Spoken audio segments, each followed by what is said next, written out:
मैं मंगल स्वरूप उपस्थित हूँ हरिशंकर परसाई साहब के व्यंग दो नाक वाले लोग के साथ। मैं उन्हें समझा रहा था कि लड़की की शादी में टीम टाम में व्यर्थ खर्च मत करो, पर वे बुजुर्ग कह रहे थे, आप ठीक कहते हैं, मगर रिश्तेदारों में नाक कट जाएगी। नाक उनकी काफ़ी लंबी थी। मेरा ख्याल है कि नाक की हिफाजत सबसे ज़्यादा इसी देश में होती है, और या तो नाक बहुत नर्म होती है या छुरा बहुत तेज, जिससे छोटी से छोटी बात पर भी नाक कट जाती है। छोटे आदमी की नाक बहुत नाजुक होती है। यह छोटा आदमी नाक को छिपाकर क्यों नहीं रखता? कुछ बड़े आदमी जिनकी हैसियत है इस्पात की नाक लगवा लेते हैं और चमड़े का रंग चढ़वा लेते हैं। काला बाजार में जेल हुआते हैं। औरत खुलेआम दूसरों के साथ बॉक्स में सिनेमा देखती हैं। लड़की का सार्वजनिक गर्भपात हो चुका है। लोग उस तरह लिए नाक काटने को घूम रहे हैं, मगर काटे कैसे? नाक तो स्टील की है, चेहरे पर पहले जैसी ही फिट है और अधिक शोभा बढ़ा रही है। स्मगलिंग में पकड़े गए हैं, हथकड़ी पड़ी हैं, बाजार में से लाए ले जाए जा रहे हैं। लोग नाक काटने को उत्सुक हैं, पर वे नाक को तिजोरी में रखकर स्मगलिंग करने गए थे। पुलिस को खिला पिला कर बरी होकर लौटेंगे और फिर नाक पहन लेंगे। जो बहुत होशियार हैं वे नाक को तलवे में रखते हैं। तुम सारे शरीर में ढूंढो, नाक ही नहीं मिलती। नातिन की उम्र की दो लड़कियों से बलात्कार कर चुके हैं। जालसाजी और बैंक को धोखा देने में पकड़े जा चुके हैं। लोग नाक काटने को उतावले हैं, पर नाक मिलती ही नहीं। वह तो तलवे में है। कोई जीव शास्त्री अगर नाक की तलाश भी कर दे तो तलवे की नाक काटने से क्या होता है? नाक तो चेहरे पर की कटे तो कुछ मतलब होता है। और जो लोग नाक रखते ही नहीं हैं उन्हें तो कोई डर ही नहीं है। दो छेद हैं जिनसे सांस ले लेते हैं। कुछ नाकें गुलाब के पौधे की तरह होती हैं। कलम कर दो तो बहुत अच्छी शाखा बढ़ती हैं और फूल भी बढ़िया लगते हैं। मैंने ऐसी फुलवारी खुशबूदार नाकें बहुत देखी हैं। जब खुशबू कम होने लगती है तो फिर कलम करा लेते हैं, जैसे किसी की औरत को छेड़ दिया और जूते खा गए। जूते खा गए अजब मुहावरा है। जूते तो मारे जाते हैं, वे खाए कैसे जाते हैं? मगर भारतवासी इतना भूख मरा है कि जूते भी खा जाता है। नाक और तरह से भी बढ़ती है। एक दिन एक सज्जन आए, बड़े दुखी थे। कहने लगे, हमारी तो नाक कट गई। लड़की ने भागकर एक विजाती से शादी कर ली। हम ब्राह्मण हैं और लड़का कलाल। नाक कट गई। मैंने उन्हें समझाया कि कटी नहीं है, कलम हुई है। 3-4 महीनों में और लंबी बढ़ जाएगी।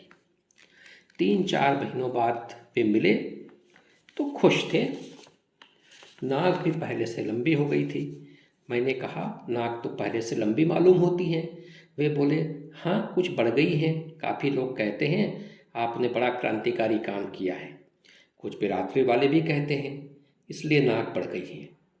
कुछ लोग मैंने देखे हैं जो कई साल अपने शहर की नाक रहे हैं। उनकी नाक अगर कट जाए तो सारे शहर की नाक कट जाती है। उन्हें अगर संसद का टिकट न मिले तो सारा शहर नकटा हो जाता है। पर अभी मैं एक शहर गया तो लोगों से पूछा, फला साहब के क्या हाल है? वे इस शहर की नाक हैं। तभी एक मस्खरे ने कहा, हाँ साहब, वे अभी भी शहर की नाक हैं, मगर छिनकी हुई। मगर बात मैं उन सज्जन की कर रहा था जो मेरे सामने बैठे थे और लड़की की शादी पुरानी ठाठ से ही करना चाहते थे। पहले वे रईस थे, यानी मध्यम हैसियत के रईस। अब गरीब थे। बिगड़ा रईस और बिगड़ा घोड़ा एक तरह के होते हैं। दोनों बौखला जाते हैं। किससे उधार लेकर खा जाए ठिकाना नहीं। उधर बिगड़ा घोड़ा किसे कुचल दे ठिकाना नहीं। आदमी को बिगड़े रईस और बिगड़े घोड़े दोनों से दूर रहना चाहिए। मैं भरसक कोशिश करता हूँ। मैं तो मस्ती से डोलते आते सांड को देखकर भी सड़क के किनारे की इमारत के बरामदे में चढ़ जाता हूँ। बड़े भाई साहब आ रहे हैं, इनका आदर करना चाहिए।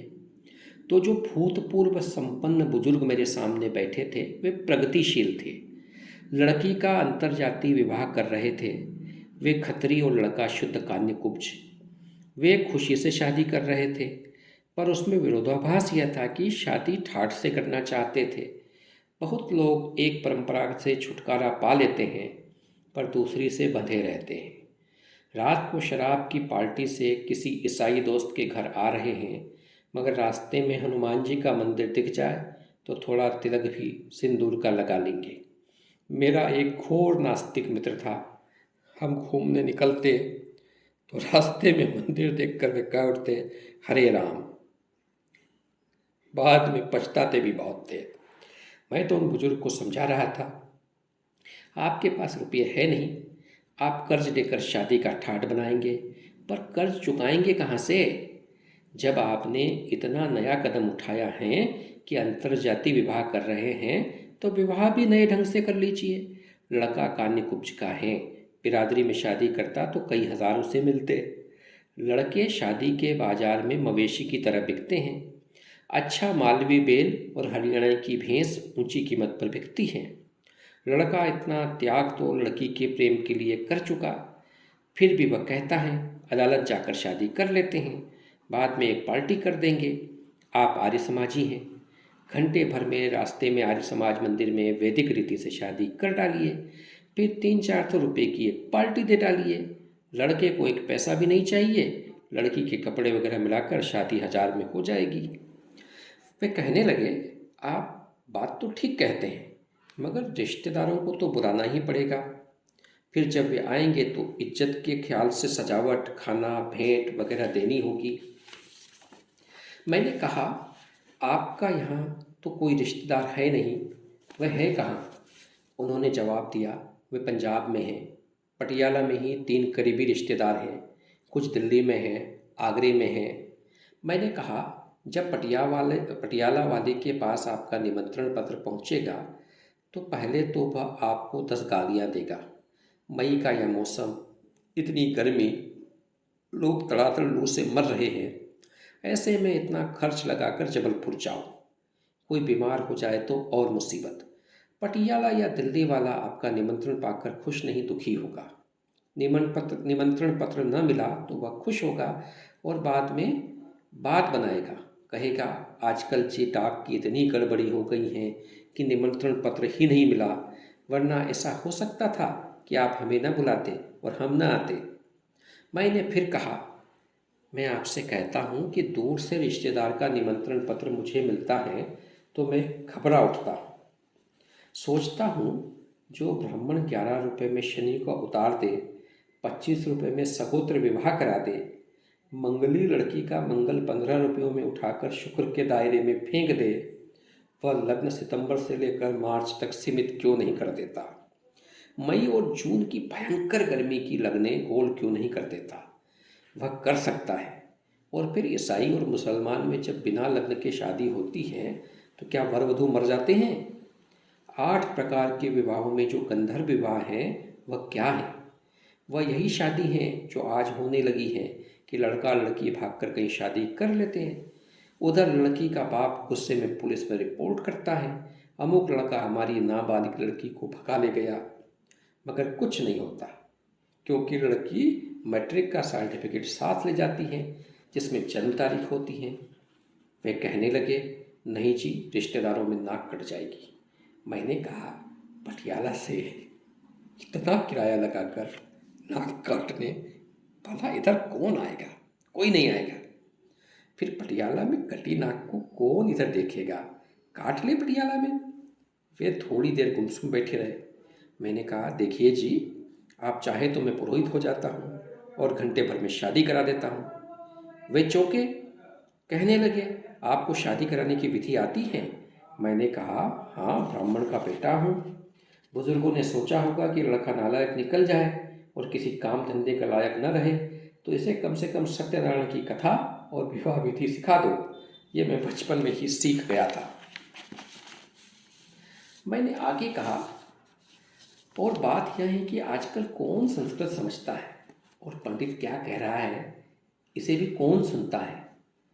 वे तो अम और अह इतना ही जानते हैं, और इस तरह मंगल श्लोक पढ़ दूं तो कोई ध्यान नहीं देगा। तो Om Jake and Will went up the hill to fetch a pail of water. Om Jake fell down and broke his crown. And Jill came tumbling after कुरियात सदामंगलम। इसे लोग वैदिक मंत्र समझेंगे। वे हंसने लगे। मैंने कहा, लड़का उत्तर प्रदेश का कानीकुब्ज और आप पंजाब के खत्री। एक दूसरे के रिश्तेदारों को कोई नहीं जानता। आप एक सलाह मेरी मानिए, इससे कम में भी निपट जाएगा और नाक भी कटने से बच जाएगी। लड़के के पिता की मृत्यु हो चुकी है। आप घंटे भर में शादी करवा दीजिए, फिर रिश्तेदारों को चिट्ठियां लिखिए। उधर लड़के के पिता को दिल का तेज दौरा पड़ा। डॉक्टरों ने उम्मीद छोड़ दी थी। 2-3 घंटे में वे किसी तरह जी सकते थे। उन्होंने इच्छा प्रकट की कि मृत्यु के पहले ही लड़के की शादी हो जाए तो मेरी आत्मा को शांति मिल जाए। लिहाजा उनकी भावना को देखते हुए हमने फौरन शादी करा दी। लड़का लड़की वर वधू के रूप में उनके सामने आए। उनके चरणों पर सिर रखा। उन्होंने इतना ही कहा, सुखी रहो, और उनके प्राण पखेरु उड़ गए। आप माफ़ करेंगे कि इस मजबूरी के कारण हम आपको शादी में नहीं बुला सके। कौन जानता है आपके रिश्तेदारों में कि लड़की के पिता की मृत्यु कब हुई। उन्होंने सोचा, फिर बोले, तरकीब तो ठीक है, पर इस तरह की धोखेधड़ी मुझे पसंद नहीं। खैर, मैं उन्हें कामकाज भी लगा नहीं। दूसरे दिन मुझे बाहर जाना पड़ा। 2-3 महीने बाद लौटा तो लोगों ने बताया कि उन्होंने सामान और नकद लेकर शादी कर डाली। 3-4 दिन बाद से ही साहूकार सवेरे से तकादा करने आने लगे। रोज़ उनकी नाक थोड़ी थोड़ी कटने लगी। मैंने पूछा, अब क्या हाल है? लोग बोले, अब साहूकार आते हैं तो यह देखकर निराश लौट जाते हैं कि काटने को नाक ही नहीं बची। मैंने मजाक में कहा, साहूकारा से कह दो कि इनकी दूसरी नाक पटियाला में पूरी रखी हैं, वहाँ जाकर काट लो। तो अभी आपने परसाई साहब का व्यंग दो नाक वाले लोग सुना।